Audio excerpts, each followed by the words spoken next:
This episode of Parikrama is presented by Khana Rozana. If you are looking for healthy, home-style cooking on a regular basis, look no further. Log on to khanarojana.com for more information. Namaste, Adab, Sat Sri Akal, and hello. This is your Parikrama host, Darshan Kaur, back again with the first podcast of 2022. A very happy new year to all of you out there, and thank you for watching our podcast. The very first podcast of the year is about taking a hard look at our own selves as a community. We think of ourselves as a progressive community, but are we really progressive? How accepting are we of people who dare to be outside of the so-called social norms? Specifically, how do we deal with the LGBTQ folks from our community? I have two guests with me today in the Parikrama studio, and we will be discussing these questions with them. Archith Seshadri is an Atlanta-based journalist, host, and actor. He's a Georgia Tech graduate and has switched careers from consulting to media, entertainment, and a host of other different things. He's lived in India for 2 years. He won on a game show, I believe that was Pyramid, and he loves sharing stories. Through a lot of meditative yoga and improv, he recently shared his own personal story of coming out as a South Asian to inspire others to live their most authentic life. And to add to it, he also happens to be my only celebrity friend. Gosh. Aparna Bhattacharyya is the executive director of Raksha. She has been with the organization for 26 years in different roles. I think everybody in Atlanta knows Aparna already. So this introduction is for people who may be watching from outside of Atlanta. She served on the board of Asian Institute of Gender-Based Violence and advisory board member for South Asian SOAR, Survivors Organizations and Allies Rising. So welcome to both of you. Happy New Year to both of you as well. Archith, first of all, I just wanted to tell you as a friend that that I'm really proud of your courage and strength to be true to yourself and who you are as a person. I watched your interview with Jenny from WJBF and the post you shared on social media. And you mentioned how you have been slowly coming out to your friends and family members over a period of time. And then you told your parents, I believe that was last Christmas, right? And then you actually came out to the public at large in a social media post just a few days back.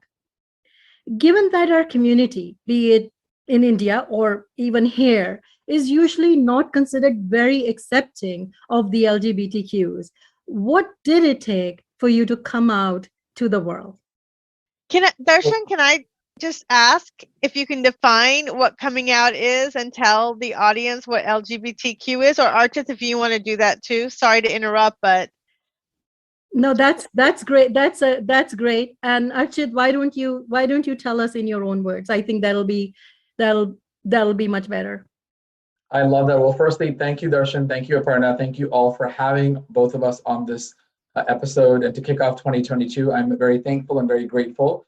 Every year, I like to start with an intention. And this year, my word is believe.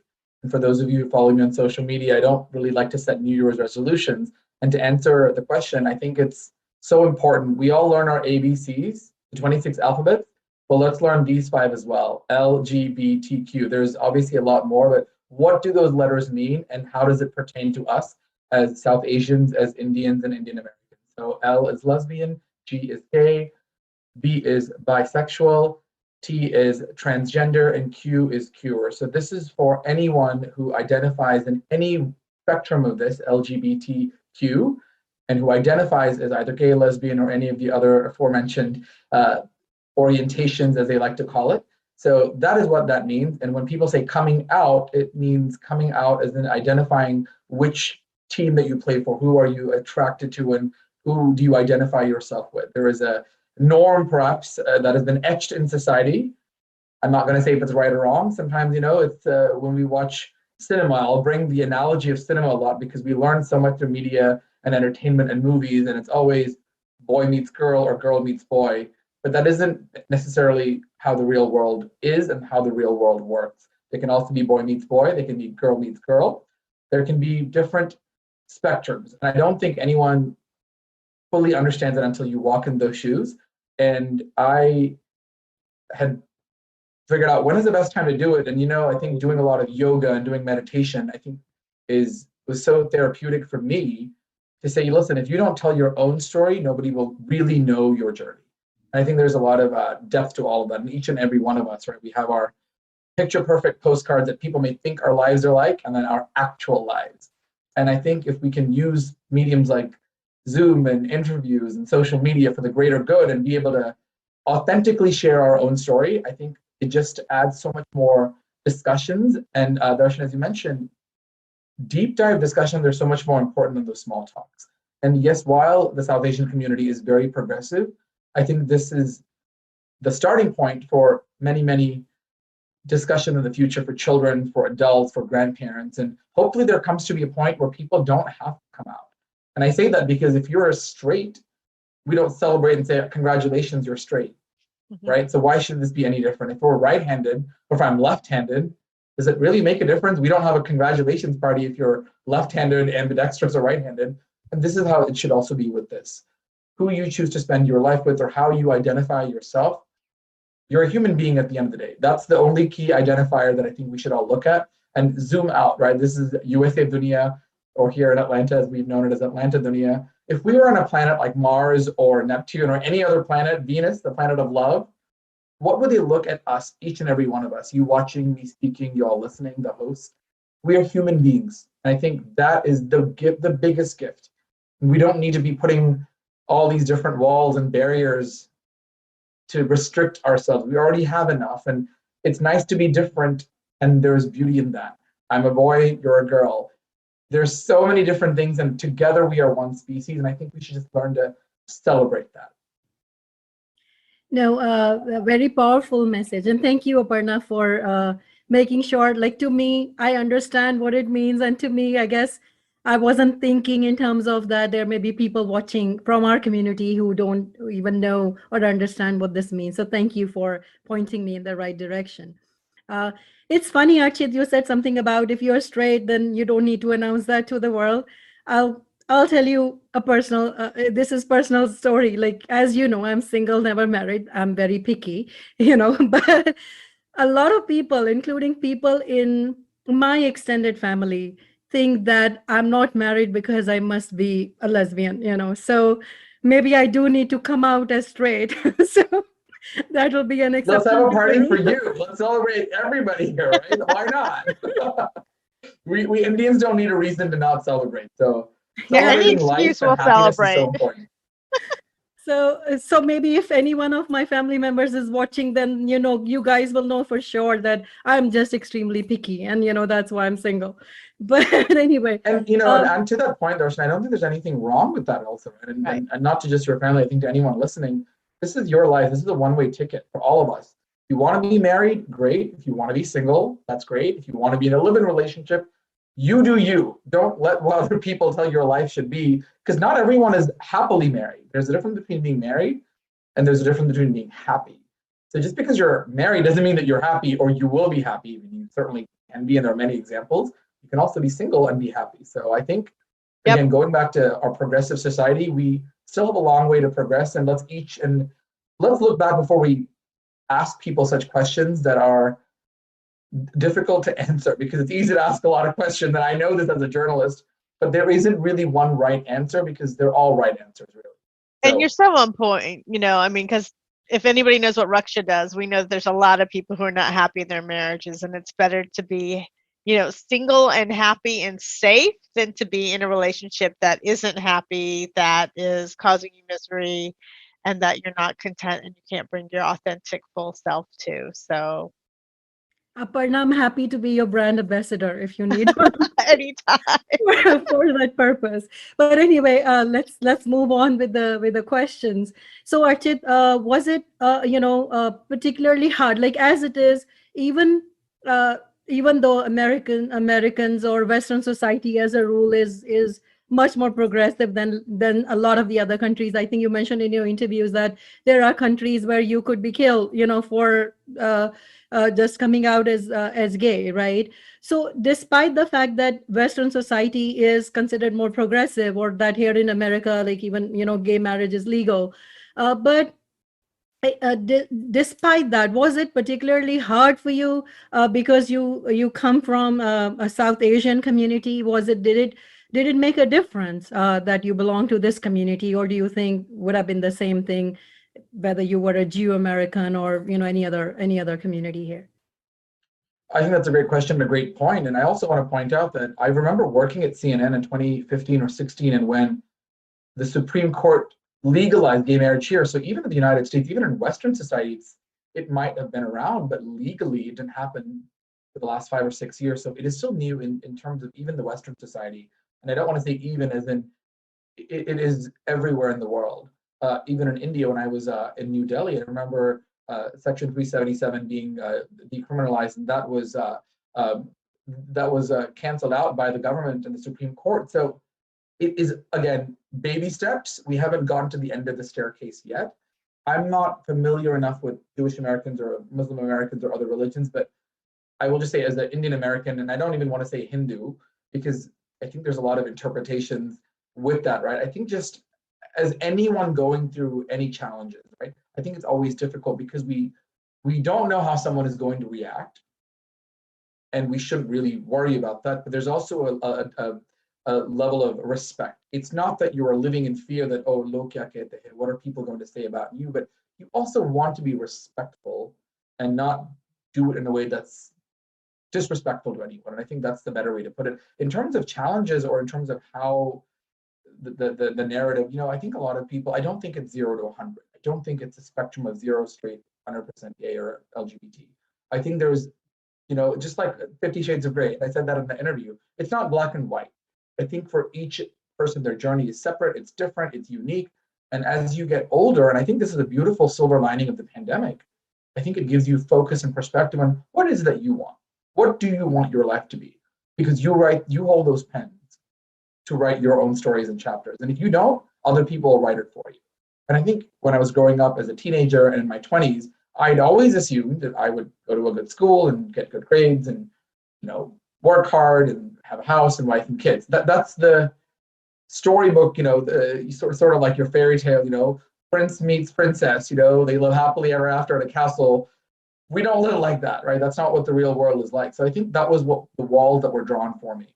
And for those people who know my journey, not intentionally rebellious, I've always created or walked down my own road or path only because it felt right to me, not because I wanted to deliberately be that I'm going to defy society and break convention. I don't think that was ever the intention.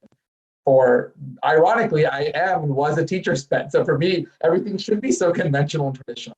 But I think being a journalist and a reporter and interviewing so many different people from so many different walks of life, whether they're struggling and on the verge of homelessness, or politicians or celebrities or CEOs, you see so many different people, but you also know at the end of the day, they're human beings and the challenges that each and every one of them face in their own lives.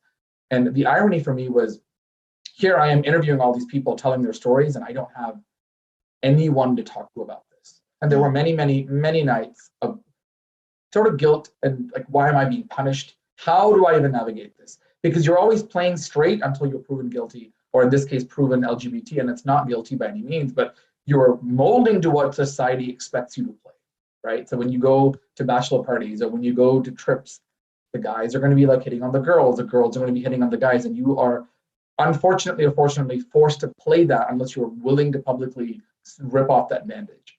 And I think that is how that journey has been for me. And now that it's off, it's great, but I'm still single, but coming out over and over again is also exhausting because people mean well. They're like, let me take you to lunch, let's go to coffee and let's talk about this. And that's what I said earlier. Kind of tired about talking about it over and over again. Here's my story, you kind of know it. What more do you want, right? And if it comes from a place of, hey, can I help someone, or is someone struggling or not know how to talk to people, friends, how to express it, that's a different story. But sometimes just to repeat the same story over and over again is a little, even for a chatterbox like me, it can get exhausting.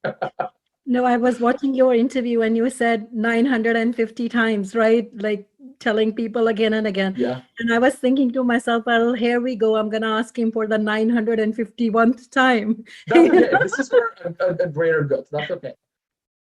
So, what has been the response been like? So not only from your friends, when you told them, and then your parents, but now you've told the community at large. What has the community's response been like? The community response has been amazing, overwhelming, and I'm very thankful and grateful for everyone's love and support. I posted it earlier this month in January, and I waited deliberately to do it in January because everyone posts, New Year goals and resolutions and things like that. And I figured this is a beautiful way to inspire everyone. People scroll down on social media and they look at, those amazing beach pictures or toned bodies and beautiful mountain escapes, and you see the picture perfect, the best versions of everyone. There's nothing wrong with that. Congratulations. But I think it's also important to talk about your vulnerable moments, challenges, and real problems and issues that we face. And I think that just makes you a well-rounded person. Yeah. Most people, I would say 90%, 95%, at least to my face, have been very kind, comforting, supportive, and loving. And I've heard people saying you're very brave, and I don't consider myself as a role model by any means. And even me coming out, this was not to get likes or attention or anything. I'm not Mahatma Gandhi or Mother Teresa.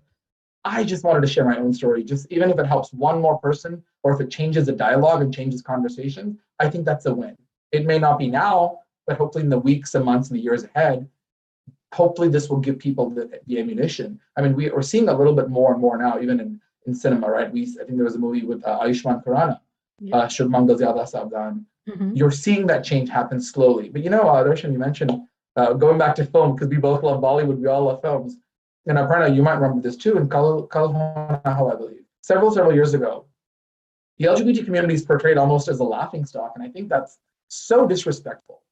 If you want to show both sides, that's fine, but I don't think it needs to be in a situation where you are mocked or laughed at, or I think it was Shah Rukh Khan and Saif Ali Khan, where Kantaben was assuming that they were a couple, or even Dostana. I think, listen, at the end of the day, cinema is a powerful medium, and if you're a filmmaker, a writer, or a director, or you are watching cinema, don't make fun of these things. These are real life things, and not just LGBT. So many things: divorce, depression, anxiety. These are real life problems that people face. I think we should use cinema to propel these messages and offer kindness, support, and empathy, and not make these as jokes, because they're not jokes. Someone is obviously struggling or dealing with these things, right? So that's sort of my takeaway. And yes, growing up, there was no mention of it. Forget about the movies. You don't talk about this. And I think the more you engage in these dialogues, right? Deepika has taken a stance on mental health and depression. It becomes aware. And that is the biggest step. First, know what it is, deal with it, accept it, and then you present it to the world. So for me, I told my family and friends in 2020, first year of the pandemic, I will always remember it. I told my brother first. I always wanted to tell family. And by that point, you would sort of like practice in the shower, in the bathroom, what you're going to say and how you're going to say it. My brother is so funny. He's so chill and the opposite of me. So like, he's like, oh, okay. I was like, that's it? There's no more reaction? I thought it would be more. And he's been very supportive, of course, and I figured he would be. And most people, I would say 9 out of 10 have been very supportive. There have been some, and these are again keyboard warriors on social media, who have said something like, what is so courageous about coming out? You should, follow Christ, and some kind of religious anecdote that I don't know how to respond to. I'm always like, you don't need everyone's love and support. You're just doing this for the right intention and the right purpose. I've had some relatives also who sort of blame my parents, and I don't think it's anyone's fault. There's no fault to be made. And again, that is what my message is. This is just normal. It is normal. Don't blame anyone. Don't blame yourself. There's no punishment. It is rewarding to just be able to do this. And I was like, that was the eye opener in 2020. So thank you to everyone who has been supportive. Thank both of you for all your love and support, and really everyone here in the community. It makes me smile to see how warm and inclusive. Don't just say diversity and inclusion, but when you reach out in the private messages and the text and doing podcasts and stories and being able to have a conversation, a dialogue, that is so important. So kudos to all of you for all your love and support, not just to me, but to anyone going through these type of issues with coming out. Right. No, that's what we at USA Dunya, and I think it's the responsibility of the media, and that's our mission at USA Dunya, is to talk about topics like these that people would normally tend to brush under the carpet, if you will, or ignore, or no, this doesn't happen in our community. That's the thing we've heard. So Aparna, coming to you, since we were talking about community support, to me, as I was telling you earlier, you represent a very important part of community support with the work you do at Raksha. So what is the work that you're doing at Raksha to support anyone who is living outside the norm, if you will, whether it's divorcees or victims of domestic violence? Just tell us briefly about that, and then specifically, what is your experience been like in dealing with the communities on the subject of LGBTQs? Well, let me start with LGBTQ, and it really is really well tied to Raksha's history. When Raksha first started and we had our first volunteer call, we had a lot of members from an organization that doesn't exist anymore called Tracone. And majority of the volunteers in Tracone is the LGBT, at least in Georgia, the LGBT organization. And we had a lot of folks who came from that organization, and there's Tracones throughout the United States. And Salgas, which is like the South Asian Lesbian Gay or associations. And so that was our introduction to, like, there was already an association with LGBTQ folks in it, and they were volunteering at Raksha. And so that really dictated the path that we went of really being inclusive and acceptive. Some of us volunteers marched in pride with Tracone. And so to me, that's always been an important part of our identity. And Archith, when you did your interview, you talked about not wanting to get married, right? And not ruining somebody else's life. And I was so proud of you for saying, I'm going to be courageous here and not impact somebody else's life and let peer pressure or family pressure make me do something that's going to harm someone else, because it's disingenuous. And there have been stories like that where we've had survivors. And if anybody doesn't know what Raksha does, a lot of what we do is provide supportive services to survivors of domestic violence, sexual assault, and other violent crimes. And we have had survivors who've been abandoned by their spouses because they were forced to get married and they were not being true to who they were, and they were actually in love with somebody else.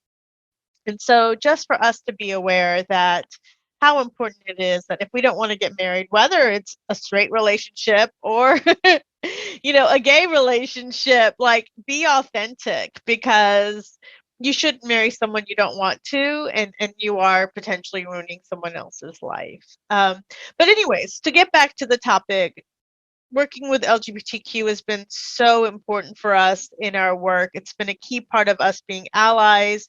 We used to train and make sure we talked about how do we become an ally.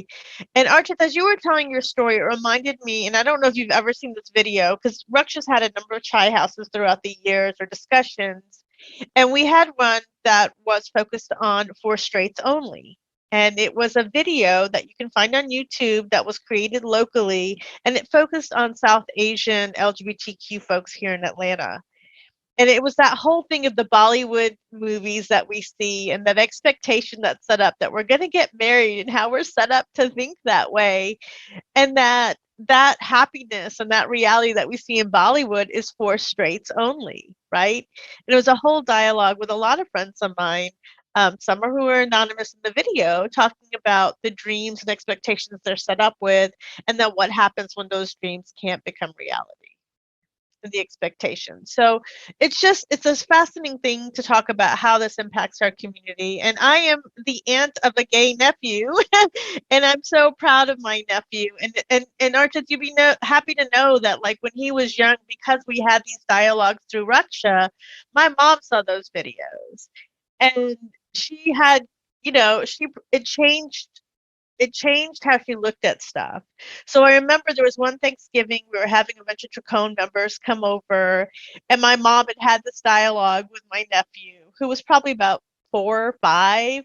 It's like, there's going to be some folks here who, they're couples, and explaining the whole thing to him so that he was aware of the LGBTQ community. And so when he was coming out and he was worried about how my mom, who wasn't alive anymore, would have reacted, or bringing shame upon them, I had to remind him of the things that, my mom said after she saw this video, and saying she would have just loved you the way you are, and so would your grandfather. And so I think having these discussions made him ready. I mean, it still was a hard coming out process and it was still difficult, but at least he knew and he was aware that these discussions were happening in our family, and he had been surrounded by it from a young age. I love hearing about that. I didn't know about it. And of course, I know your nephew, and I think that's beautiful to have that. And I think it all comes from that place of education and awareness. And a lot of these issues, not just LGBT, but any of the issues, always come from a place of fear, the fear of the unknown. And I think, how do we solve that, or how do we alleviate that? It's not a disease. It's not an illness. It's not like you go to the temple or the mosque or the church and you pray and one day you become somebody else.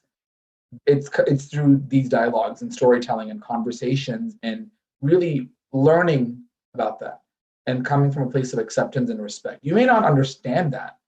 Right. That's okay. You know, we certainly didn't understand a lot of things when we were much younger. And now listen, nobody knew about the pandemic. Nobody knew about COVID-19 or vaccines for 2 years ago. Now we know that is our reality, right? So that is a great example of learning and pivoting and adjusting to those times. Because you can sit there and be like, oh, you know what, it's not going to, and I know this coming from reporting, the number of people, and to digress really quickly about who want a vaccine once are on their hospital deathbed, well, it's too late at that point. Yep. So just like this, right? You don't want your last years in your life to be like, I wish I was more kinder and empathetic and understanding. So just be a kind and nice and good human being. And if you don't know something, ask. There's nothing wrong with asking. And people have asked me, is that a faux pas? Like, when you come with that place of wanting to know, and it's also a discovery for everybody, right? It's not like I'm an encyclopedia and know everything.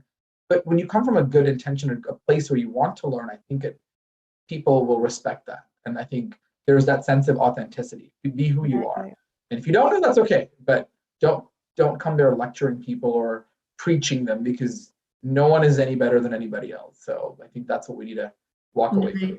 So you guys were kind of like, you preempted my next question, but I was like, okay, I'll let it be. But just for the audience, I'm going to just tell you about what my next question was going to be, is like, what support or what change would you like to see in the community to make sure that, all others who are in the same boat who may be afraid are not afraid anymore? And I think you guys have kind of answered that question, but I'm going to give you a chance to add to it in terms of educating, like letting people know more about it. Like this podcast, for example, I'm glad that Aparna made you define what LGBTQ is and what coming out means.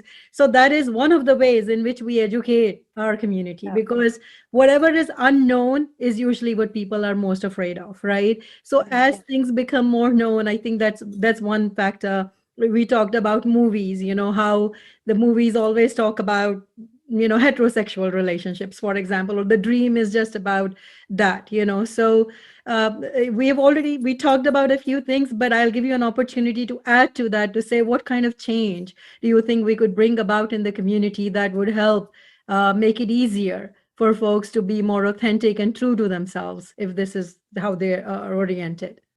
No, Aparna, I was going to say, you probably know a few of the organizations like Desi, Rainbows, and Trico. Do you want to kind of talk about the organization, that I can jump in after on how to handle conversations? Yeah. I think it's number one, getting parents to, overcome their fears and know that their children can be happy. I think part of it is they have their own dreams for their kids. And so when that's diminished, and I can even think about when my nephew came out, like their expectations and their dreams for their children can be reinvented and their children can still be happy. I think it's important for us to provide safe environments for children to talk about this. I think what we can't ignore is also that the high rates of suicide attempts for LGBTQ folks in our community, that us not talking about it, us burying our heads in the sand, has a cost, and the cost is the lives of the young people that we know. And I know a few young people in our community who have tried to hurt themselves and have killed themselves or have dealt with difficult things. And so I think we've got to keep talking about it. We have to create supportive environments. We have to give parents the opportunities to learn. Of course, Desi Rainbow Parents is an online group. I believe it's based in Washington, D.C. area. There is NCAPIA, which is the National Queer Asian API Alliance, which they have videos where you have South Asian parents from other communities talking about the coming out process with their children. And so it's a supportive environment. I believe there's a plant, no, there's a PFLAG out in the Alpharetta area that works with a lot of trans kids. And my friend Feroza, who is a activist who is also like South Asian and trans, is out there telling stories and providing support and advocating. And there's an informal group that really has been welcoming and supportive of young LGBTQ folks coming out.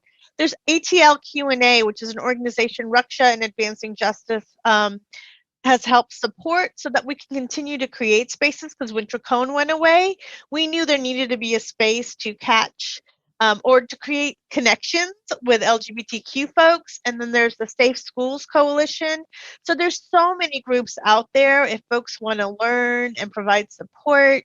There's so many South Asian activists out there who are LGBTQ representatives. And I just think there's so many places where we just create the space to talk about it, create safety, and continue to like work towards the mental well-being of all young people, regardless of how they identify, right? Because they all need supportive, safe spaces to really feel comfortable in their skin, regardless of, I mean, there's so many identities out there that we haven't even touched the surface on. So I think those are the important things. There's great resources out there. And there's a Desi Q helpline where people can call and get support if they need it. I've just kind of gone through very quickly. I learned a lot of those. I don't even know about those myself. So thank you. I'm going to have to message you and reach out to you offline, Aparna, with those. But yeah, those are, there is a lot definitely out there. And I think part of the struggle, even for me, before I was able to come to peace with it, come to terms with it, was where do you start? And I think that starts with you first, before the organizations and any of that. I think you have to have your own introspection, and not, but in anything, right? It's what is it that you really want? Your own vision and your own, what does happiness mean for you? And I know we touched upon this earlier about our parents, perhaps perspectives and things may change. That's even for you. Your goals may also change. Listen, I went to Georgia Tech. I got my degree in engineering. Clearly, I'm not an engineer. What I was when I was 20 years ago is not who I am now, but that doesn't mean that you can't be something else. And for those of you who love it, love my quotes. I have this quote, which I'm always dying to share, is you can't go back and change the beginning, but you can start now and change the ending. So don't play it as a victim card. This is not a victim or punishment. This is a growth card for you and your friends. Maybe you know a relative or a cousin, somebody, a family member. You have the opportunity to help save and change a life, and that comes from understanding and learning yourself. So be an ally if you're not. If you don't identify as LGBT, maybe you will someday at work. And you may need to be that person, that how Aparna listed some of these organizations to help, and how you should talk to people. And never ask someone, it's their journey and their news to share, and if they trust you and tell you your information, to post it and tell other people. If they publicly want to do it, that's a different story. And for me, I just like, when I meet someone new, I'll just say it as normally as anything else. And I'm now in my 30s and I'm comfortable saying that, right? But everyone's trajectory is very different. So it's really not your place to ask questions like that. And that's just not about just limiting it to coming out. It's, think about it the other way around. If someone said, hey, when are you going to have a child? Such a personal question. You won't ask someone that. And even if they do, why should they give you an answer? Right? So just be mindful of the questions that you ask. Don't ask questions. When are you getting married, right? That's what I keep getting asked. Right? Maybe why don't you have kids? Because I don't. I'm going to get a puppy because that's what I prefer, right? Yeah. So, but I think very important information that you give. And Aparna, I was going to ask you that if you don't mind, once we publish this podcast, if you could write down the name of these organizations or share with us, and we can put it as a comment. On YouTube, we can pin the comment, but on Facebook also we can add the comment, so that if anyone is looking for that information but is afraid to ask, they have the information handy and they can go look up those organizations. I think that is how we can help as media, or as a part of the community at large. So we're I like Aparna, you mentioned this is just the tip of the iceberg. We haven't even scratched the beginning of this topic, but I am getting a notification that we have to wrap this up. I realized, I'm like, oh my God, how we already, what is the time? Where is the time going? So I'm gonna. This is the last question. I did have a lot more questions prepared, but I'm gonna skip through and just move to the last question. What message would you like to give to others who may be afraid of either what will people say, uh, or most importantly, how their parents would feel? Like that to me typically would probably overwhelm anyone. It's not even about the society at large or the community at large. It's more about your own parents, your own family, right? And then also related to that, Aparna, if you, when you answer, can also provide what kind of support can we provide to the parents that may be uncomfortable with the idea, but that, or they may be afraid of what will, the biggest disease we have is log kya kahenge, what will people say, right? So how can we support parents so that they can be more accepting as well? I'll go with you first, Archit. I would say when it comes to how people want to share their own story and journey, you have to always make a choice, and whenever that choice is. So a lot of times when I'm in improv and acting class, the coaches and teachers will say, make a choice. Are you angry or happy? Do you want Indian food or do you want Thai food? You don't want both, you want either or, right? So make a choice and there's ways to figure that out. There's so many different ways. Maybe you're not sure. Figure that part of your that self out for you, but ultimately you have to make the choice. No one's going to make it for you. And once you do, then it's like processing and dealing with it. And the best way to do it for me was taking my friends, as I called it in my interview, Bombshell Fridays. Like, they don't know you're going to tell them this. So here I'm like, boom, here's a bombshell. They probably may know, they may wonder, they may not. It doesn't really matter. Who cares at the end of the day? Right? This is your journey and your story to tell. And if your friends and your family are supportive, they will listen. And if not, it is your job to also help them. So look at this opportunity if you were going through it, or if you were someone that maybe is wondering, maybe they might, they don't really talk about relationships. They've been single. I don't know. I want to help them. When it's National Coming Out Day, when it's Pride Month, when it's things like that, show them you're an ally and you support that. That's a great way to show equality, regardless of whether you're family or friends. That doesn't mean anything for you. That's a great way to be a support and a steward of the community. If you are going through it yourself, ask people that you trust. As Aparna had mentioned, there's so many different groups that you can get involved in, but really, ultimately, it comes down to you.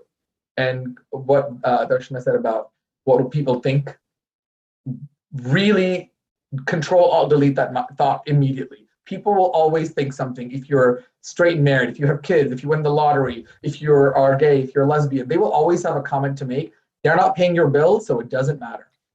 Why do you care what they say? It doesn't really make a difference, right? Even if they say, why do you need to give them the power? Hold on to your power. There are two things in life that are very important: power and love. Know where and who to share that power and love with. Don't give your rent. It's like you walking down the street and some random person at the grocery store is like, oh, I can't believe that they're wearing this black shoe. You really care what they tell you? You look good in the black shoe, you feel comfortable, you own it, you walk it. So don't worry about what anybody thinks. Just believe in yourself and be optimistic and positive. For me, I like doing an affirmation in the morning, saying positive thoughts, closing my evening by saying 3 things I'm grateful for. When you are at peace with yourself, you can project that energy to the world. So you have to be happy and peaceful and accept who you are, no matter what you are, no matter what team you play for. But that comes with you. So whether that's meditating or yoga or exercising or reading or anything, start with yourself. And then the other blocks will slowly follow out. And again, it's not the whole staircase, just one step at a time. Perfect. Aparna? Okay, so you want me to focus on parents, right?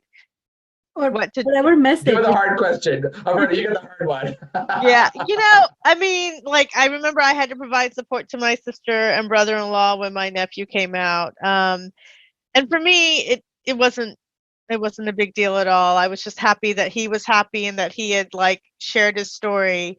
So I think part of it is being supportive to your child, and to love them and to remind them that you love them, even if you don't understand. And it's okay for you to, you're not going to have all the terminology, you're not going to have all the words, but to give yourself time to deal with your emotions. Because we have to remember, parents, are having to process and see the reality of what they expected for their child, right? So give them time to feel it, but also remind them to remind their children that they love them, right? And they care for them and that they're figuring it out.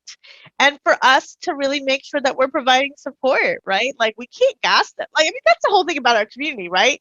We're gossiping about God knows what, right? We're always trying to see. And again, that's a reflection of our own unhappiness. When we're taking that time to gossip and judge and all that stuff, it means that we're not comfortable in our own selves. So we have to point and look at somebody else. So if we can really like remind people that people are always going to talk about something, like you said, as long as you and your child are in a good place, that's what's important, right? And yes, it's going to take time to figure it out. You're not probably going to figure it all out in a day. There's grieving of like what you imagine for your own life or what you imagine for your child's life, but remind that child how much you love them and that you'll need time to figure it out. Again, that's the best I can probably say, because I know it's not an easy journey. And be supportive and listen to the parent, and help them figure it out along the way. And I think, Right. Aparna, when you said with helping them, right, it's helping them in terms of dialogue and conversation and knowing the best times to have them. Right? Yep. If your parents have had a stressful day, or you just have to be smart when you do that and have that Yep. conversation. And these are much better in smaller group circles. This Yep. is not a big thing where you just randomly, casually mention it, because you don't want to put something out there and it brings more questions than answers, right? So Right. less is more, intimate settings, and tell the people that you want to tell, and then that's great. Like, you don't have to owe every single person in your community network an explanation or an answer, but the ones that you really want to, they want to hear it from you and you owe it to them. Be the nurturer, and that will just slowly come with building blocks, baby blocks, one step at a time. I mean, I think even like with domestic violence, we feel like we have to have all the answers, and sometimes we just have to be there. Yeah. And well said, both of you. Like I was saying earlier, time flies when you're having a wonderful conversation with friends you've known for 2 decades, which is what both of you have been. I know them for 2 decades. They look exactly the same. So please, another podcast about your beauty secrets, because that's super important. You guys look the same. There we go. Next topic is all about, our beauty secrets, Right? Aging with grace or reverse aging. Ancient Desi secret, right? It's not just that Desi blood. Right? There we go. Maybe we'll do a web series. We don't have to do a podcast. Maybe we'll do a web series.